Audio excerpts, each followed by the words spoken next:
Hey, everybody, and welcome back to another episode of Public History with Justin, Jake, and Molly. I am here with one of my lovely co-hosts, Justin Voithofer. How are you doing this evening? Doing well, Jake. How are you? Sorry, Molly can't make it. Trapped in the freezing cold temperatures that is whatever we want to call this the past 2 weeks. Yeah, it's been frozen tundra. Feels more like, the frozen north than here in Maryland and West Virginia. It's been brutal. I thought I was excited when it was 30 some degrees outside. I thought we had a heat wave. So, it's going well when that happens. I know. I just got back from a quick trip to Montreal just about a week ago, and yeah, I will say it prepared me well for spending some time outside here in lovely Frederick, Maryland, at a ice festival in wind chills of 20 degrees below zero. It was great. Montreal, that's great. Well, Yeah. do you have any on assignment? Like, were you a public history correspondent to the great city of Montreal? So yeah, that may be something I want to address in the future because I did go to a historic site in Montreal where the commissioners from the Continental Congress, when we briefly occupied Canada and tried to make it the 14th colony, did go to an exhibit there. Unfortunately, they were supposed to have their 250th U.S. American Revolution exhibit complete, but it wasn't done when I got there, so I didn't get to see that. But nevertheless, it was a very cool site, and I would love to talk more about that story at some point in the future as well, as we continue to commemorate the U.S. 250 this year. So more on that to come, I will say. Great cliffhanger. Yeah. So if you are enjoying Public History with Justin, Jake, and Molly, be sure to subscribe, like, share it with your friends, and give us a review as well. We're definitely looking for more feedback on the show. What are you enjoying? If you're not enjoying it as well, you can tell us that too. But we want to hear from you guys, and that helps more people to see the show, but also lets us know what you're enjoying about the podcast as well. So all of that business aside, now we're going to bring in our lovely guest for this episode of the pod. We have my good friend, Travis Shaw, who is going to be here to share some post-Valentine's Day, when love festers into something else, stories for you all today. But before we get into that, Travis, how are you? I'm doing well. Thanks for having me on. Yeah, we are delighted. This is a story that I first heard as part of a really cool program that Travis, that you're involved with, Historians on Tap. Could you share a little bit, give a little plug for those Historian on Tap programs? Sure. So, Historians on Tap is something that we started like 6 or 7 years ago, kind of before COVID. Me and two of my other favorite historians, Joe Rizzo and Anne-Marie Curie-Lason, we were all hanging out, drinking beer, and sharing like the weird stories that you come across as you're doing research. And, something that's not enough to write a paper about or not appropriate for a public program, but still worth sharing and kind of interesting or fun or unusual. And so we started kind of taking it on the road to different breweries. We've been to places everywhere from Baltimore to Richmond and everywhere in between, just sharing kind of unusual stuff. And yeah, I think I've told this at a few Historians on Taps because it is such a good Valentine's Day downer of a story, but it's a fun program. It's a way to get history out to people who normally wouldn't come to a history program. Plus, we love drinking beer and just having fun conversations, and it's very non-academic. It's very conversational and fun. So. What else do you need? Just beer and fun conversations. Right. Yeah, I wasn't sure if I should grab a beer for tonight while I'm recording this or not. So. We're a beer-friendly, whiskey, wine-friendly podcast, so I like to think that. Although I have heard from folks that a lot of the listening being done to this podcast is while they're driving, so we can do the drinking while they can be the DD for us as they're That's an as they're excellent driving around. disclaimer. Yeah, always looking out, Jake. Well, Travis also serves as the Director of Education for the Virginia Piedmont Heritage Area as well, doing great work down there in Virginia. Can you talk a little bit about that organization as well? Sure. So the VPHA is a 5-county heritage area covering Northern Virginia and the lower Shenandoah Valley. And our mission is preservation through education. So we do a lot of advocacy, working with lawmakers, working with homeowners, getting land under conservation easements, speaking up on preservation related issues.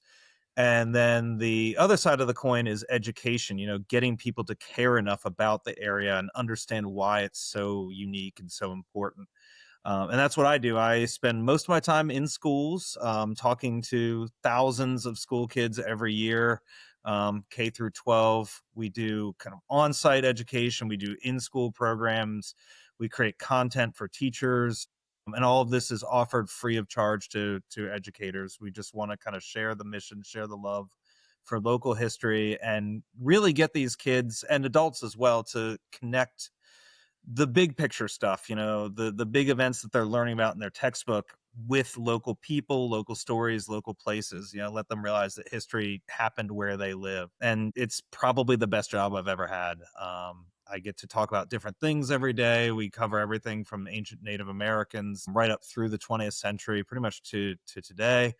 There's always opportunity to do like fun research and go down rabbit holes and collaborate with a lot of fantastic partners. So it's a wonderful job. I often get asked, like, what is a public historian? I think what you just described is almost the perfect It's like the encapsulation of what best, a yeah, public that's like the historian is. best definition I've ever heard. Like, I'm gonna write that down. All of those things. That's what we do. Yeah. I mean, it's crazy. One day you're doing a Historians on Tap at a distillery, and the next day you're talking to fourth graders about the Revolutionary War. It's always different, and it's really fantastic. Well, I imagine you have to wear a bunch of hats to be in that job too, right? Part preservation, part educator, part diplomat, part historian. Like that, I guarantee you, every day you're utilizing some skills you probably never thought of that you were going to do. Figuratively and sometimes literally, yes. No, you get to meet a lot of really interesting people. You get to see a lot of places that aren't normally open to the public.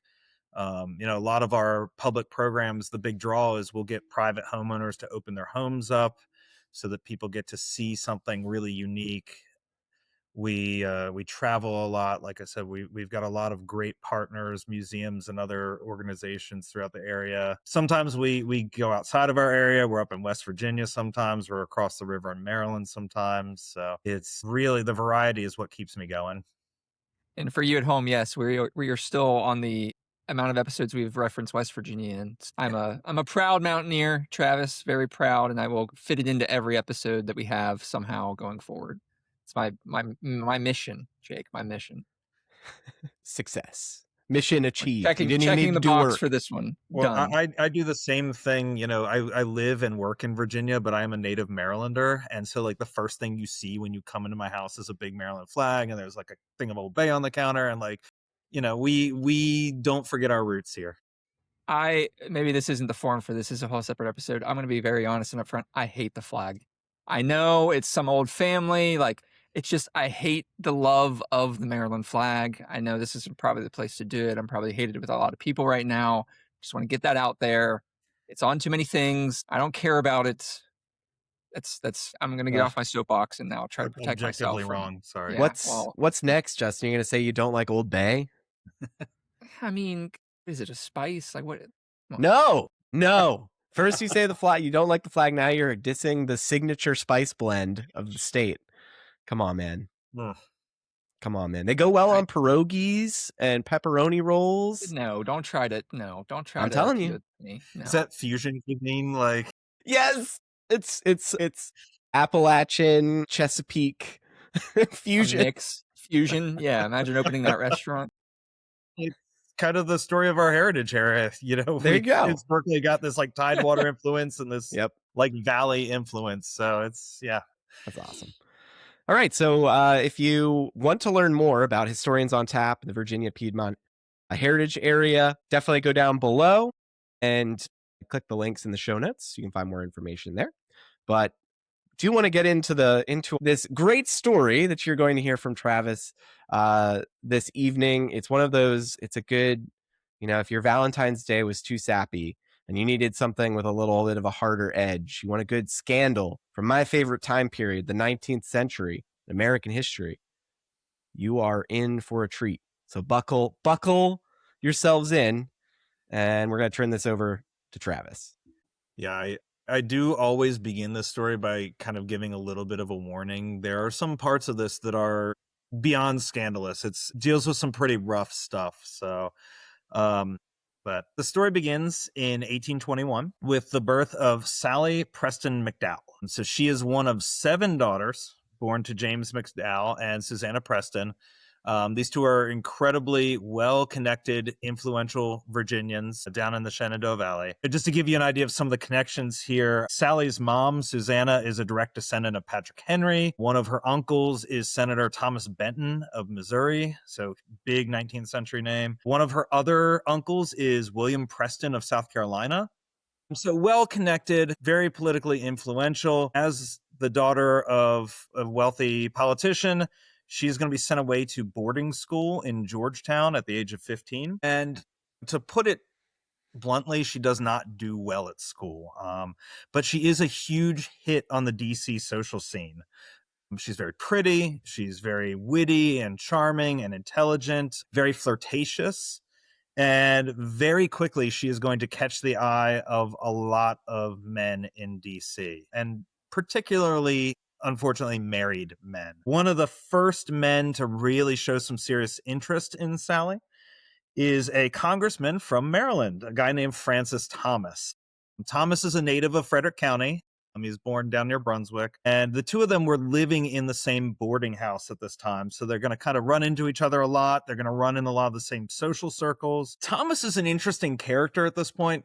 He's considered one of the big rising stars of the Democratic Party. He comes out of that Jacksonian Democratic tradition. He's a 5-term congressman. He's the former Speaker of the Maryland House, briefly president of the C&O Canal. So again, well connected. He's in all the right circles. The only problem, and you might have figured this out by now, I'm sure some of our listeners have, he's 37 years old and she is still a teenager. All right, the ick factor is there. So, yeah, the ick factor is there from the beginning. The ick factor is recognizable to a lot of the people around her. There's a lot of conflict between Sally's parents, her aunt and uncle. Some people are kind of warning Sally to stay away from Thomas because he's moody, he's volatile. Sally's mother actually says at one point that she would rather spend time with a rattlesnake than with Francis Thomas, which is not a glowing recommendation. On the other hand, some members of her family are like, this guy's going places. And, if you kind of hitch yourself to him, you could be first lady someday. There's this much kind of enthusiasm around this guy. This guy is like the next big thing in the Democratic Party. So in her own words, Sally says she, quote, set her cap on marrying him. And they court for years. June 1841, they finally get married down at her family home in Lexington. She is 20 years old, so at least he waited a little bit, and he's 42, so he is more than double her age. Her parents are not thrilled about this, but again, they kind of hope that he's connected, that it might lead to some sort of political advantage, and so they kind of let it go. They let it slide. How old are her parents? Are they like his age? They're like his age. That's okay. That's weird. There's some rumors around Washington that, again, that Thomas is a very volatile guy. He's not really, not someone you really want your daughter to marry. But the other side of that is, as I said, he's going places, and this might be a huge leg up for the family. They're already well-connected senators and congresspeople and all that. Thomas at one point is being talked about as a potential presidential candidate. So there's an ick, but they let it slide, which is unfortunate. And right after they marry, they move to Maryland. They settle down near Frederick. And at the time that they get married in 1841, Francis Thomas is actively running for governor of Maryland. So they move to Maryland. They're there. Very quickly, Sally realizes, she doesn't really have any family or friends in the area. She's young. She's getting kind of bored, kind of lonely. So she asks her husband if he could hire her cousin, a guy named Robert Taylor, to come work in his law office. Francis was a lawyer. Her cousin is a lawyer. get him a job. It'll give her someone, familiar that she can hang out with. And, she'll be much happier at home while he's out campaigning for governor. And, according to Sally, the two of them are like siblings. They grew up together. They've been inseparable friends for their entire lives. So Francis is, he's eager to make his wife happy. This is, again, literally just weeks into their marriage. So he agrees. He gives Robert a job. He gives him a place to live up in Frederick. And this is really where things begin to go downhill. Francis starts to notice that Sally and Robert spend a lot of time together. They sit a little too close to one another. He starts picking up on little pieces of intimate conversations between the two of them. At one point, he even claims that he walks into the garden and he kind of catches them in some sort of inappropriate act. They're a little too close. Okay. I'm just gonna. So I've been shaking my head for the past 15 seconds. This has been. I can kind of see where this is going. So, guys, the question I'm gonna ask, and this doesn't justify it at all. Are they first cousins? Are they second cousins? Are they cousins way down the line? They're like first cousins. Oh God. Oh man. Oh. It once again not defending if they were if it's third cousin. No, it's still weird. But what is the level of weirdness? And here's where I'll just take that comment from earlier and just paste it in and say, it's the 1840s. What's the ick factor? Right. This is something that happens in the 1840s. I mean, all the time. Yeah, there's a lot of ick in the 1840s. One of the things that really sets alarm bells off in Francis Thomas's mind is they're all riding in a carriage together one day, the three of them, and Sally and Robert just start making fun of him, his clothes and the way he looks and acts. They're like, he's old-fashioned. Look at this old fuddy-duddy. This guy is, ragging on him for his style and his age, which I'm sure is something he's probably a little conscious of at this point with the got a life midlife that's crisis. half his age. Yeah. The guy's gonna go buy a new carriage just to get through his midlife crisis or something. Yeah, his midlife crisis. So all of this is going on, and again, we're still just weeks into this marriage. And not long afterwards, after this carriage ride, Sally tells Francis to go out for the day, and he returns unexpectedly. He gets home early. He comes into the parlor, opens the door, and the two of them, Sally and her cousin, very quickly jump apart in the way that, I always joke, when you're a teenager and you're making out with your girlfriend and your parents knock on the door and you jump and act like nothing has happened. It comes across as really, really obvious that something is going on between the two of them. He opens the parlor door and they jump apart and, all hands up, nobody's up to anything nefarious here. July 23rd, 1841. This is just over a month after the wedding. Oh, I forget. So this isn't even that long. This is literally within weeks. Yeah. Just after a month of marital bliss, Francis confronts Sally. He has evidence that someone snuck into the house and visited her bedroom the night before. And he immediately casts his suspicions on cousin Robert. The two of them have been getting awfully close. He's seen and heard a lot going on between them. And he forces Sally to write a letter to her cousin demanding that he stop seeing her and return home to Virginia. Stands over her shoulder and has her write this letter. Robert gets the letter, he leaves, but these seeds of jealousy have already been planted. Francis is being increasingly paranoid about Sally. He accuses every man she sees of trying to steal her. At one point, she's having a private meeting with a doctor, behind closed doors. The doctor is examining her and he hears her laughing and he bursts in and threatens the doctor because, he's making moves on his young wife.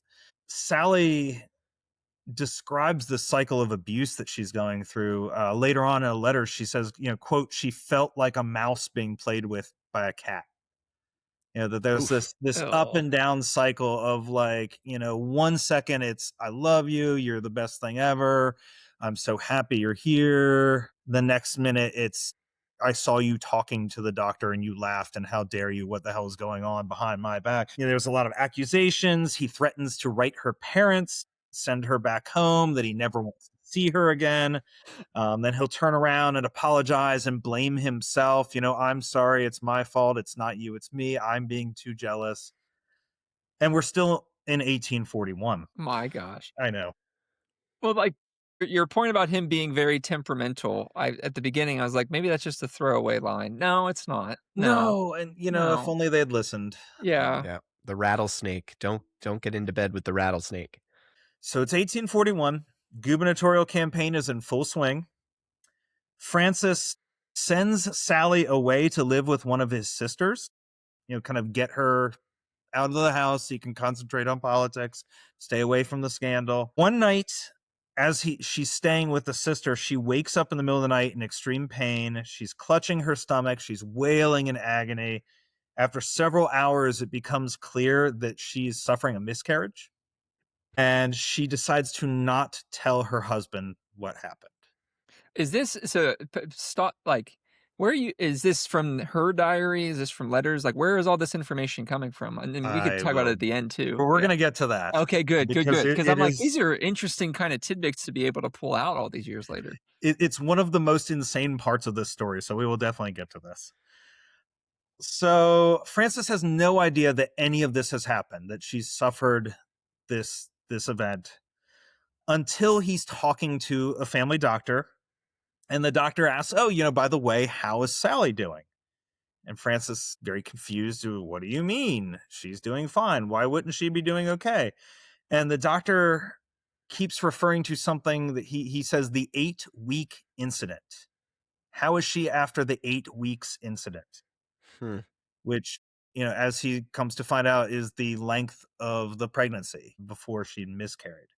And he starts to add things up. He realizes that 8 weeks would correspond with the night that he thought someone had broken into her bedroom. Okay. Yeah, he does some basic math here. He looks at the calendar and says 8 weeks ago, that's about the time that somebody snuck into the house, or he thinks that someone did. And he explodes. Francis Thomas absolutely goes off the rails. He confronts Sally. He reveals to her that he is likely sterile, and that if she was pregnant, it could not be his. He spends hours berating her, breaking her down. She admits to the miscarriage, and at least according to Francis, she admits to going to a doctor to get a powder to induce the miscarriage. So again, the 19th century, this is extremely, this would be scandalous at any time, I think, but in the 19th century, he's not only admitting that he's sterile or I was going impotent. to say, you would think you'd bring that up earlier. He's like, haha, joke's on you. I, can't be my kid. And then turns around and accuses her of infanticide, accuses her of inducing this miscarriage. And, Sally writes about this. There's this incredible quote she has, quote, ever suspicious, relenting, declaring he would not live with me, exclaiming how he could not live without me. It just goes on and on like this for weeks. He repeatedly kind of holds it over her head and threatens to expose her. You went and got this powder, this medicine, you killed this child. This is on you. Now, again, just as a reminder, we're still in 1841. We're still in the middle of that gubernatorial campaign. November rolls around, and Francis Thomas is elected governor of Maryland. He's sworn into office in January of 1842. Shortly after his inauguration, Sally's parents traveled to Baltimore and then to Annapolis to take Sally back to Virginia. They've gotten word that something is going on and that she's not in a good place. She's not in a safe place. So they take her back to Virginia. Again, this is a huge break in 19th century society. The only man who can really kind of challenge a husband's authority in this kind of social scene would be her father. And that's exactly what happens. Her dad steps in and shows up at the governor's house in Annapolis, takes her back to the family home in Virginia. And here's where the story gets better. What makes this even more wild is that James McDowell, her father, Sally's dad, he's also a politician. He is running for governor of Virginia. So you have the governor of Maryland, who's married to the daughter of the governor of Virginia, and he has just shown up to take her very publicly out of Annapolis and back to Virginia. He was the sitting governor, or he was running for? He is at this point running. So yeah, the press eats this up. They love this. This is the kind of scandal that sells papers. There's trouble at the governor's mansion. Public opinion very quickly falls on Sally's side, which I think is pretty interesting through all of this. So, again, 19th century society is very different from today. But from the get-go, everyone kind of sees her as the innocent victim of this insane tyrant, this insanely jealous man. Newspapers and church leaders begin to pick up the story. The Presbyterian Church, like the National Presbyterian Church, starts officially pushing for her to get a divorce. Wow. Yeah, when the church is like, you need to divorce. You need divorce. Yeah. Things continue to drag on into 1843. Sally and Francis begin kind of communicating on and off by mail. And again, it's this same like, I'm sorry, it's my fault, I screwed up, I want you back, you belong with me, I'll never act like this again, I'm so sorry. Kind of the usual stuff an abuser would say. And in April of 1843, so she's been gone for about a year now, Francis decides to take a trip to Virginia to, quote, visit some friends. And just by coincidence, his journey is going to take him up the Shenandoah Valley, right past the little town of Lexington, where, his estranged wife and her family just happen to live. It's weird how that happens. Just a coincidence. Curious. So I keep laughing. This is a horrible story, but there's so many points where it gets so absurd. He steps off the train and onto the platform, and who does he happen to bump into but James McDowell, who is now the sitting governor of Virginia. He has won election. So we have the sitting governor of Maryland and the sitting governor of Virginia bumping into each other on the train platform because, he just happened to be in the neighborhood. And the two men immediately just lay into each other. There is a physical altercation between the two governors. McDowell starts whipping Francis repeatedly with his umbrella.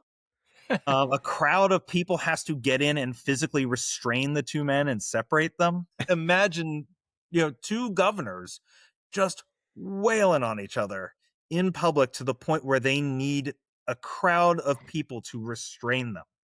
So Senator Preston, who was Sally's uncle, of course, writes a letter to James McDowell commending him for the, quote, blow he gave that reptile. And that's a great dig. Francis writes back, calling James McDowell, the governor of Virginia, a cowardly assailant. This fight on the train platform is a turning point. Francis Thomas now stops caring completely about his reputation. He has no more F's to give.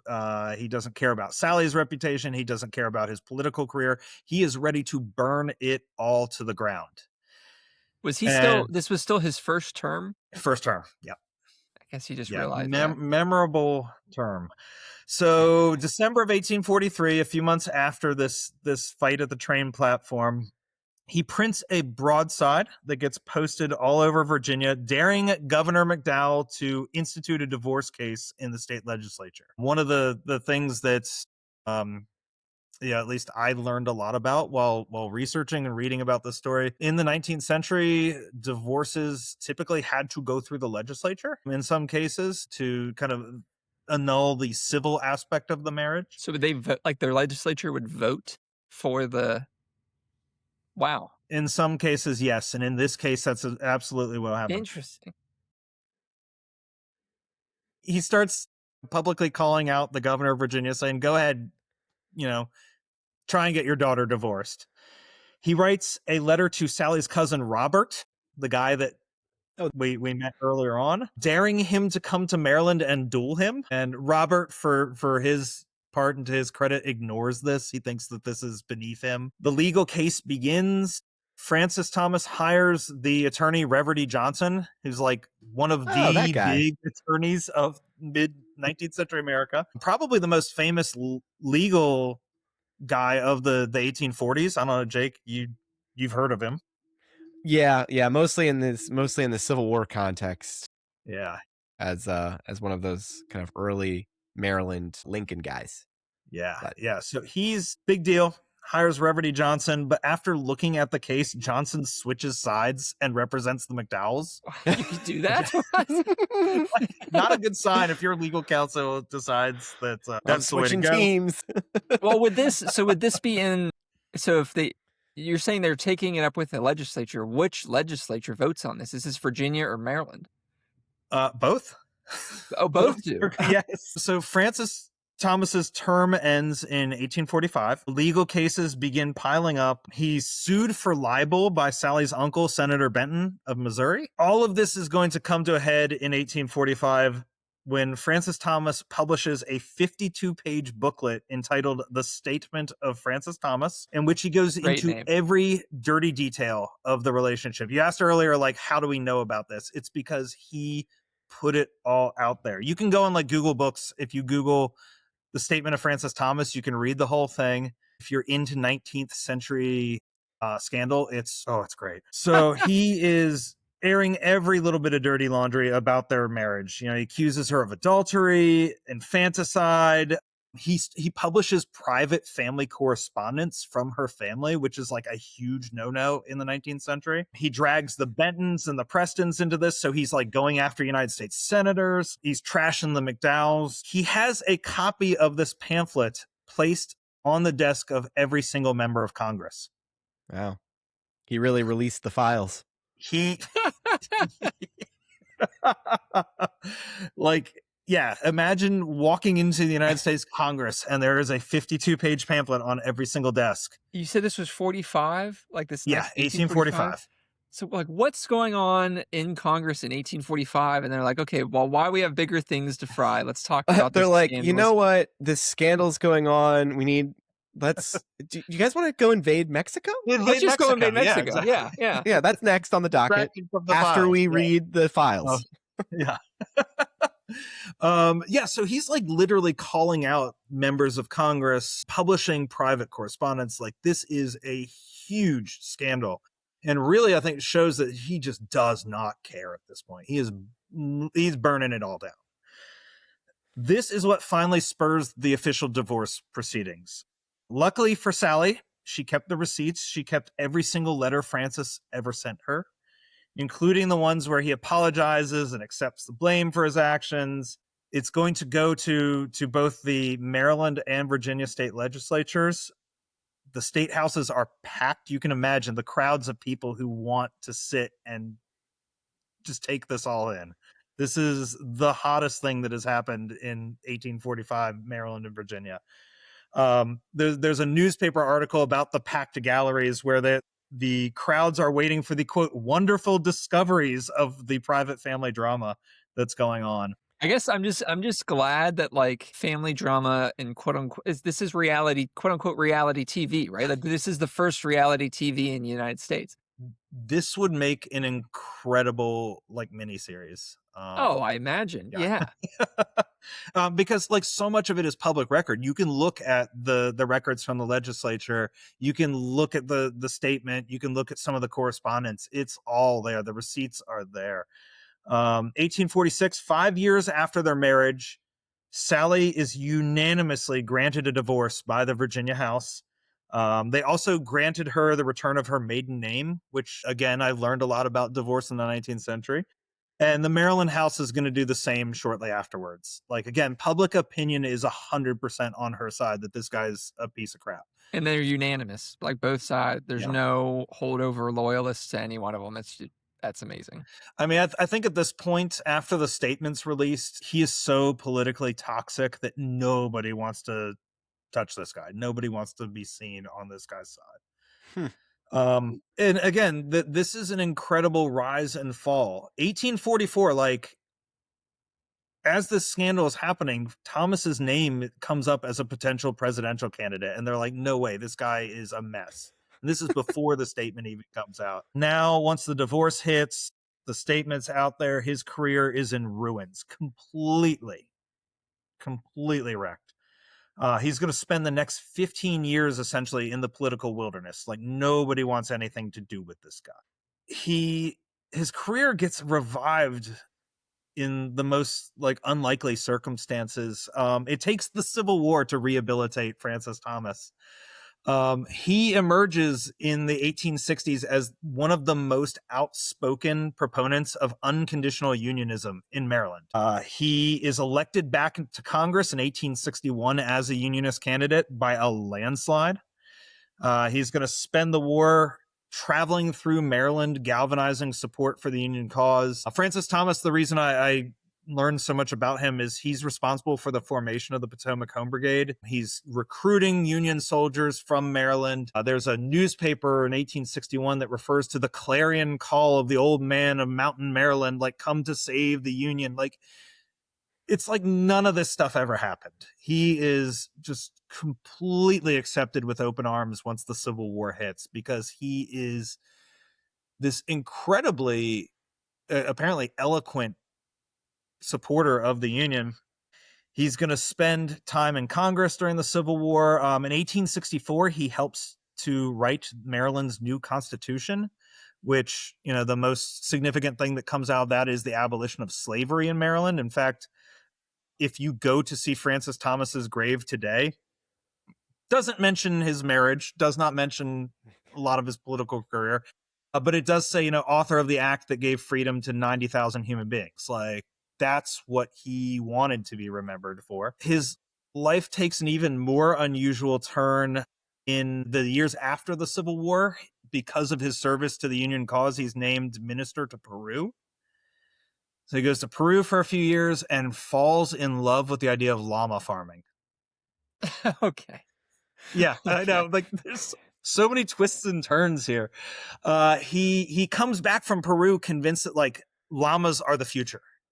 You know, I mean, why wouldn't you? Llamas. Yeah. That's amazing. Why wouldn't you? I'm in. He starts he like imports them, and he's trying to, like, he's writing all these things trying to convince people to start llama farms in Western Maryland. And he has a very short stint as a llama rancher. Eventually, though, in 1876, his life is going to come to a bit of an untimely end. He is struck by a train while walking on his property out in Western Maryland, and he is killed instantly. I do always think of Francis Thomas's demise as kind of ironic, considering he once served as the president of the C&O Canal. That finally, in the end, the B&O would have its revenge. The railroad always wins out in the end. Run him over. So yeah, just a wild life. And, you know, other than that comeback during the Civil War, kind of a strange and unhappy end to a strange and unhappy man. That's the question everybody's thinking. The llama farming was not successful, unfortunately. Not Damn.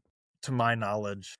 Damn. Although a few years ago, I was actually out near Cumberland at a llama farm, and all I could think of was Francis Thomas. And I just wanted to be like, you know, I wanted to go off about the history of llama farming in Maryland, but yeah. So that's Francis's epilogue, but I'm very happy to say that Sally's story does have a happy ending. So 1854, so, you know, what's that, 8 years after the divorce, she meets a minister named John Miller.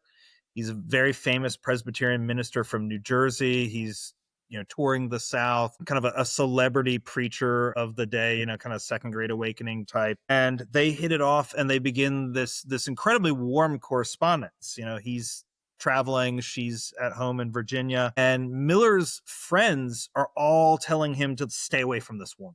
You know, she's tarnished. She, you know, might have been the victim of all this scandal, but it's not someone you want to get involved with. They're trying to dissuade him from even talking to her.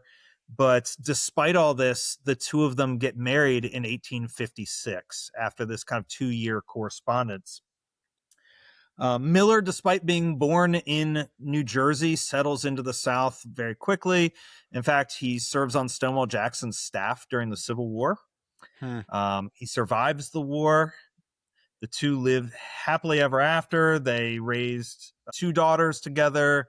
They died within a week of one another in 1895.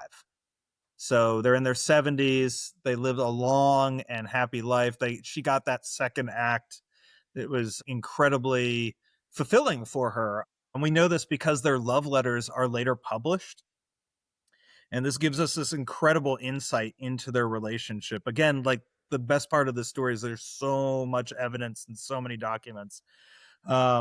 Very warm relationship, very stable, very supportive and loving. The kind of relationship that she never had with her first husband.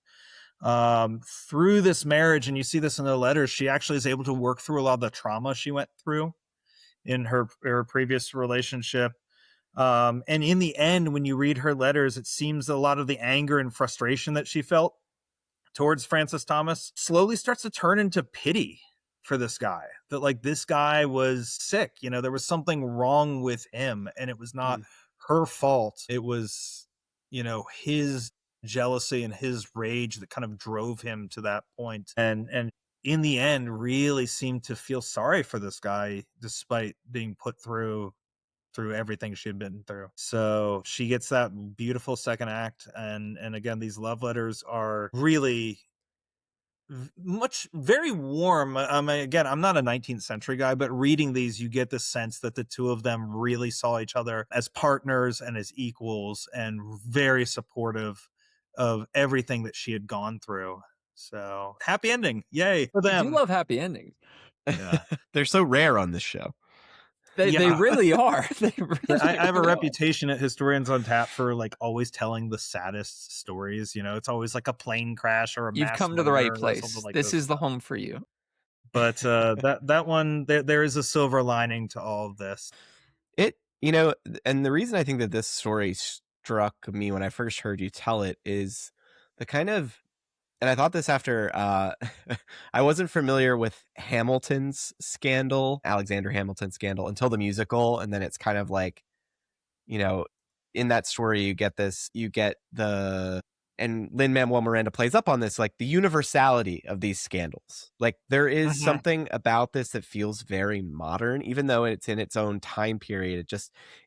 There is that sense of like, despite being in a very different culture, in a very different time, there are these human threads that go through it. This sense of this reality TV kind of moment has happened numerous times through our history. And it's just kind of fascinating to see how much of our modern political lives, where it's just like these scandals would happen. And it's just kind of like, oh, this has a resonance with something that happened 100 years ago or 200 years ago. It's wild to me. It really stuck out to me.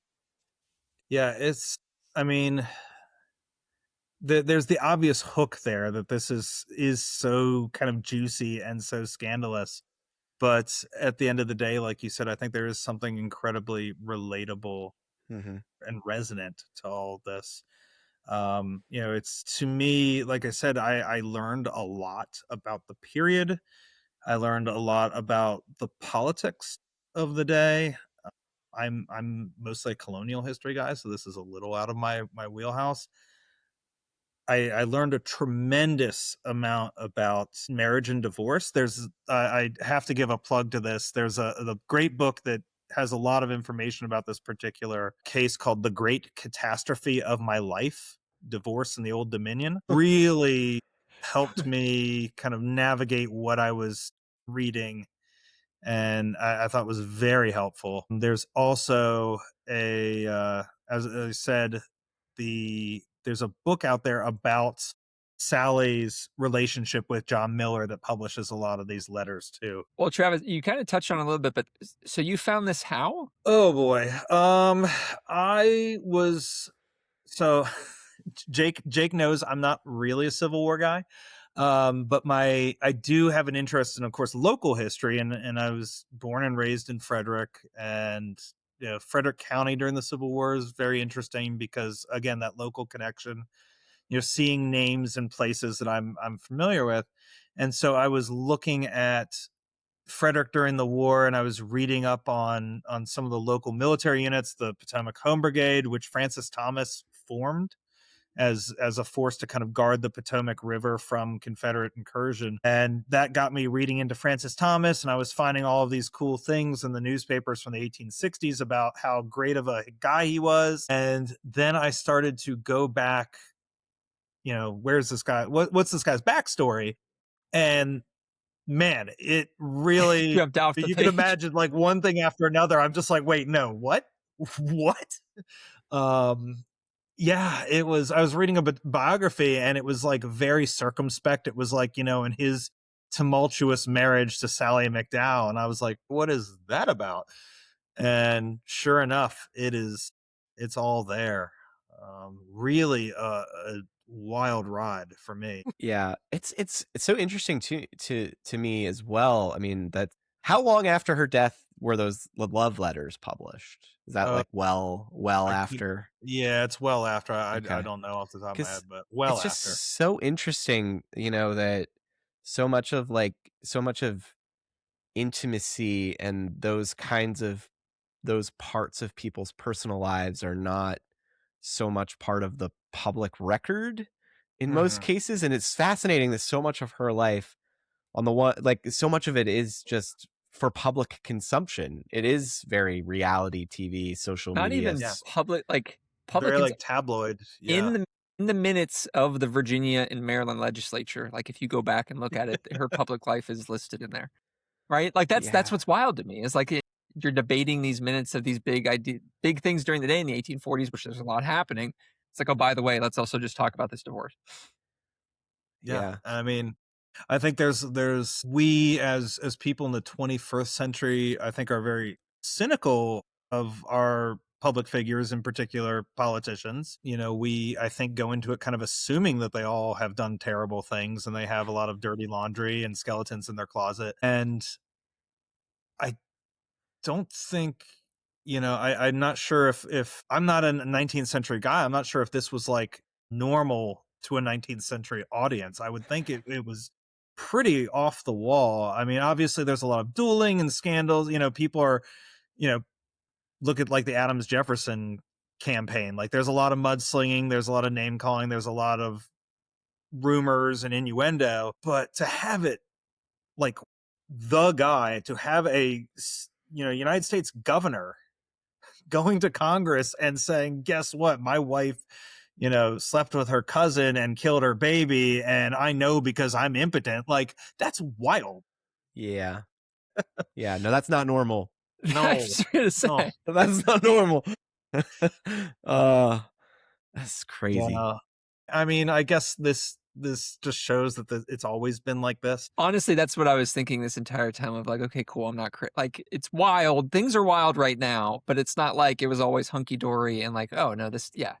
There has been wild moments throughout our country's history. You just got to peel back the layers of the onion a little bit to get to them. But yeah, Yeah, that's yeah, why I have a problem with the term like unprecedented in like correct. 95% of the uses of it in modern political life, because there is a precedent for very much of what happens. Right, right.